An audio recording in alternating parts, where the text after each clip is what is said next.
Hey everyone, it's Danielle Taylor with Keller Williams Realty here on the beautiful Outer Banks.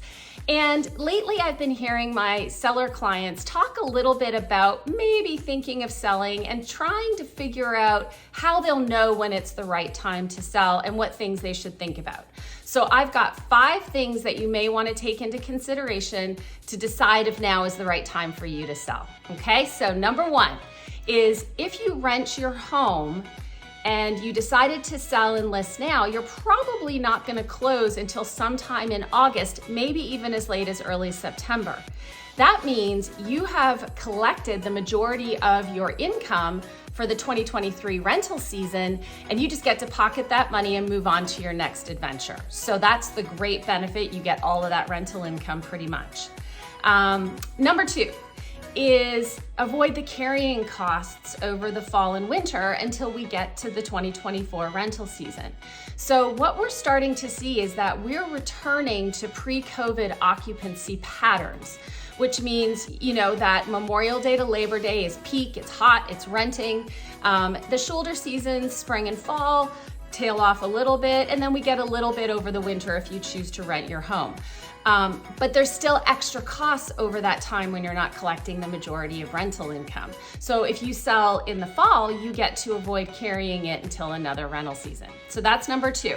Number 3 is the rising cost of insurance. So if you haven't checked it out yet, I posted a 4-part series on the channel earlier this week talking with Jennifer Dixon at Goosehead about insurance changes and stuff. And really overall what we're seeing, like everything in life, is that the cost of insurance is rising. So as that happens, your cost of ownership is likely going to go up, and the cost of buying for a buyer is going to go up, which could exert some downward pressure on prices. Okay, so rising costs of insurance could be a factor as we come into the fall market. Number 4, inventory. So I talk about this all the time. We have been in an undersupply situation really since COVID began. Right now, we are still in that situation, so the good stuff is still going quickly. If some of the factors that we're talking about come into play and more sellers enter the market in the fall and change that inventory equation, that could exert downward pressure on prices. So that's something to watch for, and if it happens, that could change the equation or what we think your home might be worth in the fall versus now. And the last one is rising interest rates.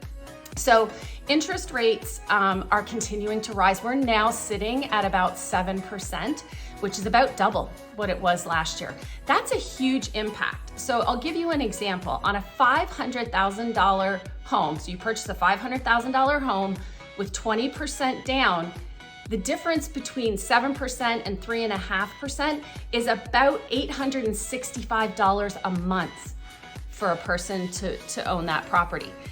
That is going to, over time, impact the buyers that we have that are able to do that type of transaction.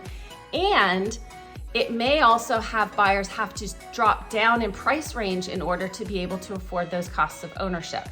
So we're hoping in 2024 that those interest rates are going to come down again, but we also have heard that the Fed's going to do another rate hike, at least one more. So just something to think about, and think about how it fits into that overall cost of ownership and what buyers can afford to do. We're already starting to see a little bit of that price compression and sensitivity in the upper end market, where we've got more of an investor buyer that is very sensitive to the cost of ownership. So we're gonna have to watch as that stuff goes forward. So as I said, you gotta decide for you whether the time is right. If you're even considering it, reach out. Let's have a conversation. Let's talk about when the timing would be right for you, what it would look like, what strategies we could use. I'm always here to help. Don't forget, subscribe to the channel and make sure you check out that insurance video. Have a great day.